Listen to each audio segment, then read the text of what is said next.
তোমাদের কাছে বলি, আল্লাহ তাআলা বললেন ইয়া আইয়ুহাল্লাযীনা আমানুত্তাকুল্লাহা ওয়া কুলু কাওলান সাদীদা।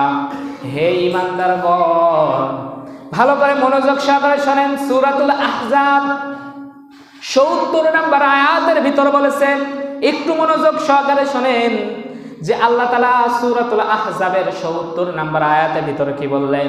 ইয়া আইয়ুহাল্লাযীনা আমানুত্তাকুল্লাহা ওয়া কুলু কাওলান সাদীদা। বলেন আল্লাহু আকবার।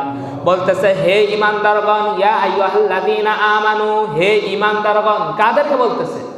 হে ঈমানদারগণ, আমানুত্তাকুল্লাহ, আল্লাহকে ভয় করো। কাকে?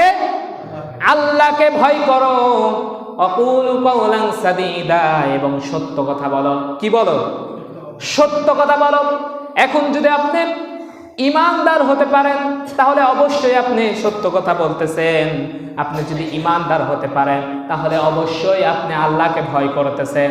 বলেন তো, ঈমানদার বাদে অন্য কেউ কি আল্লাহর ভয় করে? কথা বলেন। যারা ঈমানদার তারাই তো ভয় করেন। তারপরেও কিন্তু ঈমানদারদেরকে ডেকে বলতেছেন ইয়া আইয়ুহাল্লাযীনা আমানু, হে ঈমানদারগণ, তোমরা আল্লাহকে ভয় করো। এখন এই জায়গায় একটা কথা আছে, ঈমানের কথা বলে যে আমি ঈমানদার, আমি সব, এমন লোক আছে কিনা? আপনি সাধারণ একটা মানুষকে জিজ্ঞাসা করেন আপনি মুসলমান কিনা, সে কিন্তু বলবে আমি মুসলমান। বলবে কিনা বলেন? সে কিন্তু বলবে আমি মুসলমান। কিন্তু দেখা যায় সে মুসলমান দাবি করে, ঈমানদার দাবি করে, সে কিন্তু মিথ্যা কথা বলে, আল্লাহকে ভয় করে না। এমন লোক আছে কি নাই বলেন? আছে না? এমন লোক কিন্তু আছে, সে কিন্তু মিথ্যা কথা বলে। তার একটা উদাহরণ দিই, আব্দুল্লাহ বিন উবাই, আমরা নাম শুনেছি কিনা বলেন? বলেন বলেন। সে নিজেকে ঈমানদার দাবি করেছে কিনা? করেছে। সে কিন্তু ঈমানদার দাবি করেছে, ৫ ওয়াক্ত নামাজ পড়েছে, সব কিছু করেছে। কিন্তু বলেন তো, আব্দুল্লাহ বিন উবাই ইসলামের ক্ষতি কম করেছে না বেশি করেছে? বলেন বলেন।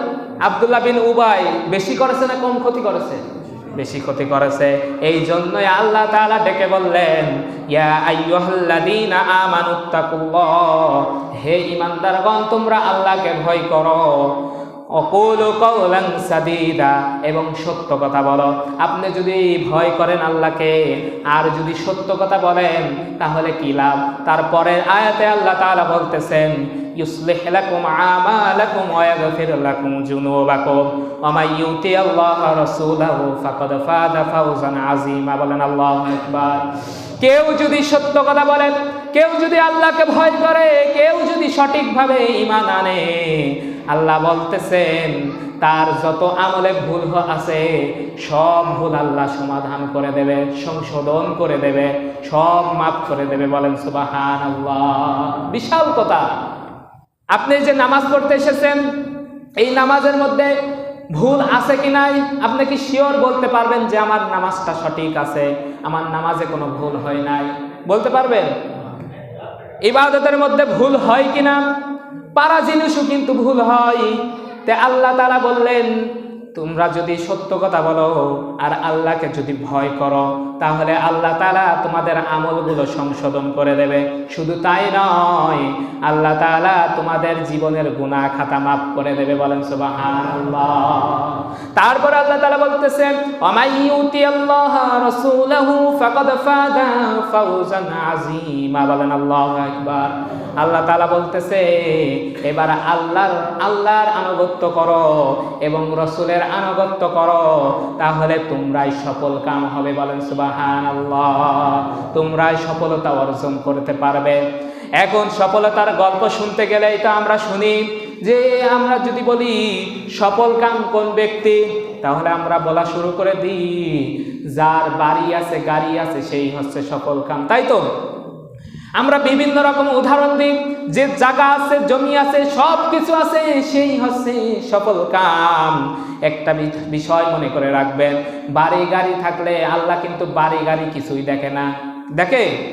হাদিসের মধ্যে আল্লাহর নবী বিশ্ব নবী বলেছেন, কারোর চেহারা দেখবেন না, কারোর আকৃতি দেখবেন না, কারোর বাড়ি গাড়ি দেখবেন না, কারোর সম্পদ দেখবেন না। আল্লাহ শুধু দেখবেন কার মনে আল্লাহর ভয় আছে, কার মনে খাস নিয়ত আছে, এইগুলোই দেখবে। বলেন সুবহানাল্লাহ।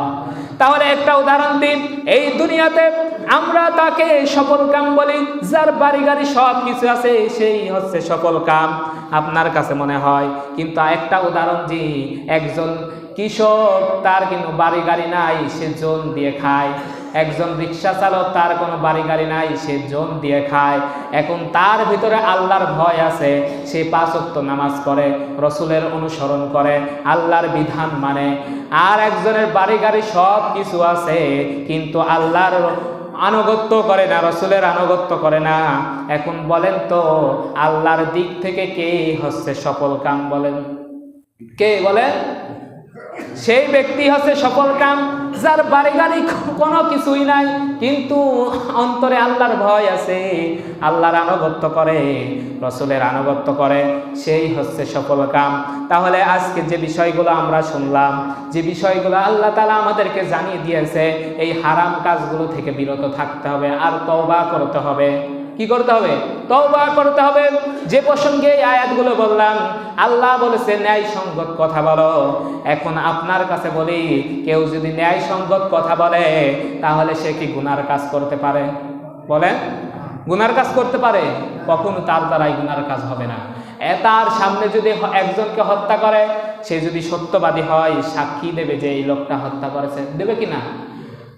তাহলে দেখেন, ন্যায় সঙ্গত কথা বললে আপনি জান্নাতে যেতে পারবেন, এবং যারা সত্য কথা বলে তারা আল্লাহর সবচেয়ে প্রিয় বান্দা। বলেন সুবহানাল্লাহ। যাই হোক, যে আলোচনা আমরা শুনলাম, আল্লাহ তাআলা আমাকে এবং আপনাদেরকে আমল করার তৌফিক দান করুক, আমিন। আলহামদুলিল্লাহ। আমরা আগামী জুম্মা থেকে ধারাবাহিকভাবে যে তাফসিরগুলো হচ্ছিল, সেই তাফসিরের থেকে আলোচনা হবে। আপনারা একটু দয়া করে একটু আগে আসার চেষ্টা করবেন, একটু আগে আসার চেষ্টা করবেন। সূরাতুল জুমআর ভিতর বলেছে, জুমআর দিনে যখন জুমআর আজান হয় তখন তোমরা কাজ কাম সব ফেলে রেখে জুম্মার নামাজের জন্য হাজির হয়ে যাও। জুমার নামাজের জন্য কি হাজির হয়ে যাও। কিন্তু আমরা এমনই কাজ পাগল, এমনই দুনিয়াবি পাগল যে আজান হওয়ার পরেও মাঠে কাজ করি। এমন লোক আছে কি নাই? আজান হওয়ার পরেও মাঠে কাজ করি। এরে বান্দা, তুমি যে কাজগুলো করতেছো হালাল কাজ হারাম হয়ে যাচ্ছে। এই জন্য বলতেছি, আপনারা একটু দয়া করে একটু আগে আগে আসার চেষ্টা করবেন। কোরআন থেকে বিস্তারিতভাবে সংক্ষিপ্ত আকারে যতটুকু শুনবেন আপনার আমল নামায় অনেক সওয়াব হবে। আপনি যদি আধা ঘন্টা শোনেন, হাদিসের মধ্যে আছে 1টা ঘন্টা যদি কেউ কোরআন নিয়ে গবেষণা করে, হাদিস নিয়ে গবেষণা করে, তাহলে আল্লাহর নবী বলেছেন তার 60 বছর ইবাদত করার সওয়াব দেওয়া হবে। তাহলে কি 60 বছর? আর আপনি যদি আধা ঘন্টা শোনেন তাহলে তার অর্ধেক। তাহলে আমরা চেষ্টা করব একটু আগে আগে আসার মতন। আল্লাহ তাআলা আমাকে এবং আপনাদেরকে কবুল করে নিক, আমিন। ওয়া আখিরি দাওয়ানা আলহামদুলিল্লাহি রাব্বিল আলামিন।